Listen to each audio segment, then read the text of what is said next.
Panorama group, जो सोचता है वो करता है। नमस्कार, न्यूज हाट के खास प्रोग्राम सियासत में आप सभी दर्शकों का बहुत बहुत स्वागत है। मैं हूं करिश्मा और हमारे साथ मौजूद हैं न्यूज हाट के senior journalist Chandan Jha. Sir नमस्कार। नमस्कार करिश्मा। सर आज बजट पेश हुआ, इसमें बिहार को क्या क्या मिला है? निर्मला सीतारमण बिहार की साड़ी पहनकर गई हुई थी, जिसके बाद ये लग रहा था कि बिहार को बहुत कुछ मिलेगा। विपक्ष कह रहा है कि झुनझुना मिला है। सर क्या लगता है आपको कि बिहार को क्या क्या मिला है? फायदा हुआ है बजट में या नहीं? वाकई में बिहार को बहुत कुछ मिला है। क्या क्या मिला है एक एक चीज़ हम लोग बताएंगे, लेकिन उससे पहले करिश्मा का एक सवाल था साड़ी को लेकर। पद्मश्री दुलारी देवी करीब 2 महीने पहले जो है गिफ्ट की थी साड़ी। किसको? तो जो वित्त मंत्री हैं देश की, निर्मला सीतारमण। और पद्मश्री दुलारी देवी ने कहा था कि इसको जब जिस दिन बजट पेश करेंगे उस दिन पहनना। और वाकई में आज जो है पहन कर गई। निर्मला सीतारमण आज पहन कर गई। अच्छा करिश्मा, साड़ी पहनने से ही, जैसे ही यह खबर में आई कि मधुबनी पेंटिंग वाली साड़ी पहनकर अब जा रही हैं निर्मला सीतारमण बजट पेश करने, वैसे ही लग गया था कि बिहार को बहुत कुछ मिलेगा।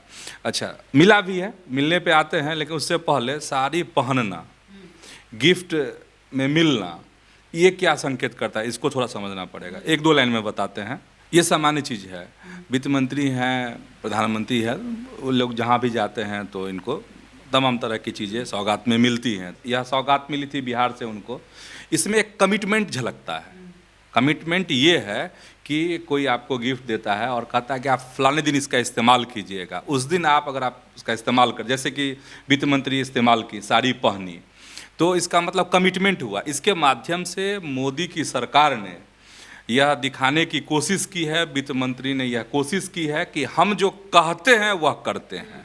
मतलब यह है कि जब पद्मश्री दुलारी देवी उनको गिफ्ट की साड़ी, तो उस समय हामी भरी थी कि हाँ हम पहनेंगे।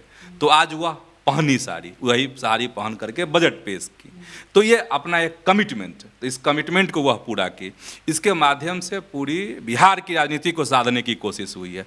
मिला क्या है वो हम पहले ही कह रहे हैं कि हम बताएंगे एक एक करके। तो ये कमिटमेंट पूरा कर दी, और इस कमिटमेंट से अब वोट का खेल शुरू होगा, इसलिए कि चुनाव है। चलिए, तब दर्शक समझ गए होंगे कि साड़ी पहनना क्या था और क्यों पहनी। अब हम आ जाते हैं कहाँ पर, तो बिहार को क्या क्या मिला है। तो छप्पर फाड़ ऐलान है बिहार के लिए। बिहार को एयरपोर्ट मिला है, मखाना बोर्ड मिला है, फूड प्रोसेसिंग इंस्टीट्यूट मिला है, पटना IIT का विस्तारीकरण मिला है। ये तमाम चीज़ें। अब थोड़ा विस्तार से बिहार के बारे में नहीं, मखाना बोर्ड का गठन होगा, जिसमें ऐसे क्या होगा कि बिहार के किसानों को इससे लाभ मिलेगा, रोजगार भी पैदा होंगे इससे। मिथिलांचल का जो इलाका है, कोसी का जो इलाका है, उसमें मखाने की खूब खेती होती है। और इससे क्या होगा कि और इससे तमाम तरह के इससे जुड़े विकास होंगे, बहुत तरह के रोज़गार पैदा होंगे। तो ये फ़ायदा होगा। और इस दौरान जब वो कही कि मखाना बोर्ड का गठन होगा, तो उस समय निर्मला सीतारमण ने कहा कि बिहार में मखाना बोर्ड का गठन किया जाएगा। मखाना के उत्पादन, प्रसंस्करण, मूल्य संवर्धन और विपणन को बेहतर बनाने के लिए मखाना बोर्ड की स्थापना की जाएगी। इस कार्य में लगे लोगों को FPO के रूप में संगठित किया जाएगा। तो ये हो गया। अब दूसरे पहलू पे आते हैं। बिहार को जो है ग्रीन फील्ड एयरपोर्ट, बिहटा में ब्राउन फील्ड एयरपोर्ट मिलेगा। वित्त मंत्री ने कहा है कि उड़ान स्कीम के तहत जो है 120 नए स्थानों को एयर सेवा से जोड़ा जाएगा। ये पूरे देश के लिए है। पटना का जो एयरपोर्ट है उसका विस्तारीकरण होगा, और जो बिहटा है उसको ब्राउन फील्ड एयरपोर्ट बनाया जाएगा। तो ये उनकी घोषणा हो गई। फिर शुरुआत में हम बताए ही हैं, जो पटना IIT है उसकी क्षमता का विस्तार होगा। इसके बाद जो है 5 IIT, देश के और भी 5 IIT हैं, उनकी भी जो क्षमता है वो बढ़ाई जाएगी। 6500 छात्रों को समायोजित करने के लिए जो बुनियादी ढांचा होता है उसमें विस्तार किया जाएगा। उसमें पटना IIT भी शामिल है।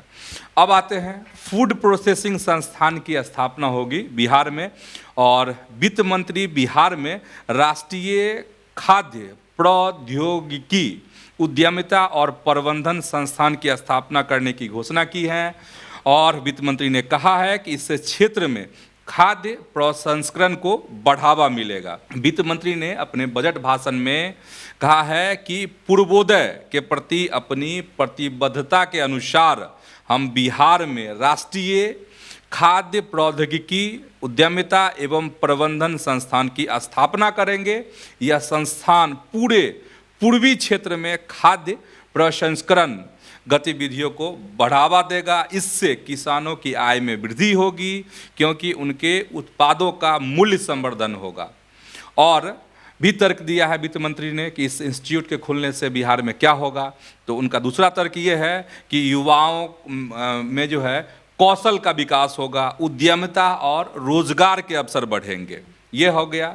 फिर मिथिलांचल में वेस्टर्न कोसी कैनाल प्रोजेक्ट जो है बिहार को मिलने जा रहा है इस बजट से। और लगातार जो बाढ़ की विभीषिका बिहार को झेलना पड़ता है, मिथिलांचल और कोसी क्षेत्र को झेलना पड़ता है, उनके लिए कह रहे हैं कि ये बड़ा फ़ायदा हो सकता है। और वित्त मंत्री ने इसको लेकर अहम ऐलान किया है। वित्त मंत्री ने कहा कि पश्चिमी कोसी नहर ERM परियोजना के लिए वित्तीय सहायता प्रदान की जाएगी, जिससे बिहार के मिथिलांचल क्षेत्र में 50,000 हेक्टेयर से अधिक भूमि पर खेती करने वाले जो किसान हैं बड़ी संख्या में, उनको बड़ा लाभ मिलेगा।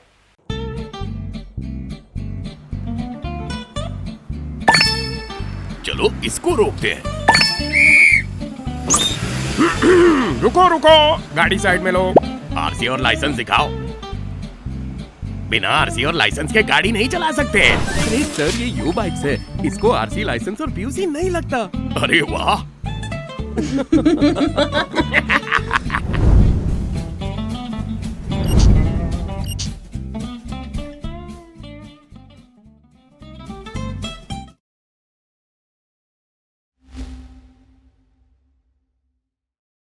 सर, इसको लेकर विपक्ष लगातार हमला बोल रहा है। पप्पू यादव कह रहे हैं कि पसीना छूट जाएगा।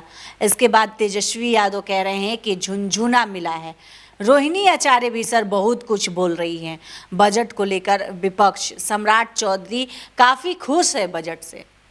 वाकई में जो सत्ता पक्ष के हैं राजनेता, वह खुशी से झूम रहे हैं कि ये बिहार के लिए स्वर्णिम अवसर है। बहुत शानदार जो है बजट मिला है, जिसमें कृषि मंत्री हैं मंगल पांडे, वह भी सराहना कर रहे हैं बजट की। फिर डिप्टी सीएम हैं सम्राट चौधरी, वह भी तारीफ कर रहे हैं और कि इस बजट से बिहार का विकास होगा, तेज़ी से विकास होगा, यह कह रहे हैं। लेकिन विपक्ष जो है एकदम आँख और लाल पीला कर लिया है। और तेजस्वी यादव कह रहे हैं कि एकदम ये जो भूल भुलैया वाला बजट है, बिहार को कुछ नहीं मिलने वाला है, बेरोजगारी दूर नहीं होने वाली है, इस तरीके से। और यह भी कहा है तो सर, क्या बजट में नौकरी मिल जाएगा? हाँ, नहीं, बजट मिलता है, अगर सृजन होता है, वह बताएंगे हम लोग इसमें अलग कार्यक्रम में। अभी जो तीखे तंज हैं इस बजट को लेकर बिहार के राजनेताओं के, वह हम बता रहे हैं। और जो नेता प्रतिपक्ष हैं तेजस्वी यादव ने कहा है कि बिहार के साथ सौतेला व्यवहार किया गया है इस बजट में, जबकि कांग्रेस का कहना है कि यह देश का बजट था, लेकिन जैसा लग रहा है कि ये सिर्फ बिहार का बजट है। तो कांग्रेस तो तेजस्वी यादव की अपनी सोच है, कांग्रेस की अपनी सोच है, लेकिन वाकई में बिहार को बहुत कुछ मिला है, वो हम बताए ही हैं। और इधर रोहिणी आचार्य की बात जान लीजिए।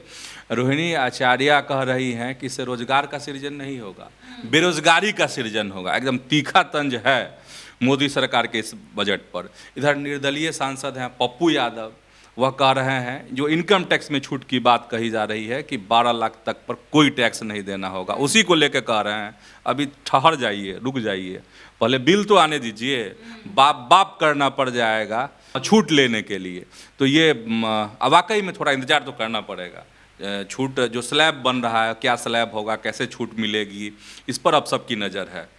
खबर से राहत है, लेकिन पप्पू यादव जो कह रहे हैं वह भी देखने वाली बात है कि बिल में क्या आता है, छूट का तरीका क्या होगा, क्योंकि बड़ा तकनीकी चीज़ है, बहुत पेचीदा चीज़ होता है। तो ये समझने वाली बात है कि जब बिल आएगा 1 सप्ताह बाद। और करिश्मा बता ही दिए, सत्ता पक्ष की बात भी हम लोगों ने कह दी। संक्षेप में, और विपक्ष कैसे आंख लाल पीला कर लिया है विपक्ष के नेताओं ने, वह भी हमने बता दी। पनोरमा ग्रुप, जो सोचता है वो करता है। सर, तेजस्वी यादव निशांत की एंट्री को लेकर खुश दिखाई दे रहे हैं। वो कह रहे हैं कि निशांत की एंट्री हो अच्छी बात है, इससे जो जदयू के नेता हैं वो दुखी हो जाएंगे। सर, क्या कहना चाह रहे हैं तेजस्वी यादव? अब तेजस्वी यादव खुश हैं कि दिल धड़क रहा है उनका, दिख तो सर खुशी ही रहा है। हाँ, लेकिन तंज है, बहुत बड़ा तंज किए हैं। किस पर? नीतीश कुमार पर। और एकदम संक्षेप में बताते हैं, एकदम कट टू कट। उनका जो बयान आया है तेजस्वी यादव का, वह कह रहे हैं कि जदयू जो है शरद यादव की बनाई पार्टी है, दूसरे माइंड सेट, दूसरी धारा के लोग पार्टी को हाईजैक करना चाहते हैं, ऐसे में निशांत कुमार आते हैं तो अच्छी बात है। सियासी है इसमें, और सियासत है तो होना ही चाहिए, लेकिन वह तंज कर रहे हैं नीतीश कुमार पर, परिवारवाद का आरोप। परिवारवाद कह रहे हैं कि देखिए 2024 लोकसभा चुनाव में भी खूब सही बात है, हर मंच पर वह इस तरह की बात करते थे मुख्यमंत्री नीतीश कुमार। तो वही कह रहे हैं कि देखिए नीतीश कुमार 2024 से पहले क्या क्या कहते थे, क्या होने वाला है, यह कह रहे हैं। वैसे कह रहे हैं कि अगर निशांत आएंगे तो अच्छी बात है, हम उनका स्वागत करेंगे। और तो एक ही तो बेटा है सर, वो अलग बात है करिश्मा, लेकिन तेजस्वी जो कह रहे हैं कि देखिए वैसे भी निशांत के पिताजी मतलब नीतीश कुमार बीमार हैं, इसलिए बेटा को आगे आना चाहिए, हम लोग स्वागत करेंगे। स्वागत भी कर रहे हैं, लेकिन पुरानी बात जो है सीएम को याद दिला रहे हैं कि कैसे तंज किया करते थे। अब कैसे परिवारवाद पर बोले? वही है, अब ये है बड़ा सवाल भी खड़ा किया है तंज के साथ। नीतीश कुमार के लिए सवाल, जदयू के लिए सवाल। आप हैं, चिराग हैं, नीतीश जी के भी लड़के आ रहे हैं, क्या मतलब उनके साथ कैसा आपका रिलेशन है? उनका राजनीति में पिताजी की स्वास्थ्य अच्छी नहीं है तो बेटे को आना ही चाहिए। हमें कोई इसका वो नहीं है, अगर निशांत आए तो अच्छी बात है। राजनीति में हम उनका स्वागत करते हैं। और आपको भी पता है शरद जी की बनाई हुई पार्टी है ये जनता दल यूनाइटेड, और कई दूसरे माइंडसेट के लोग जो है इस पार्टी को हाईजैक करना चाहते हैं, दूसरी धारा के लोग जो है हाईजैक करना चाहते हैं इस पार्टी को। तो अच्छा है अगर निशांत जी आए तो, लेकिन यही 2024 में कितना परिवारवाद के खिलाफ नीतीश कुमार जी भाषण देते थे। नीतीश कुमार जी का मंत्रिमंडल देखिए तो 80% जो है परिवारवाद वाले ही जो है मंत्री बने हुए हैं।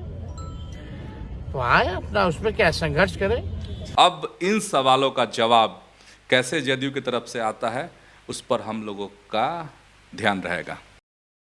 तो आज के इस वीडियो में बस इतना ही। आगे की खबरों के लिए आप हमारे चैनल न्यूज़ हाट को सब्सक्राइब कर ले। अगर फेसबुक पर देख रहे हैं तो पेज को लाइक करना न भूलें। हमारी वेबसाइट है newsheart.com, उसे भी ज़रूर विजिट करें। धन्यवाद।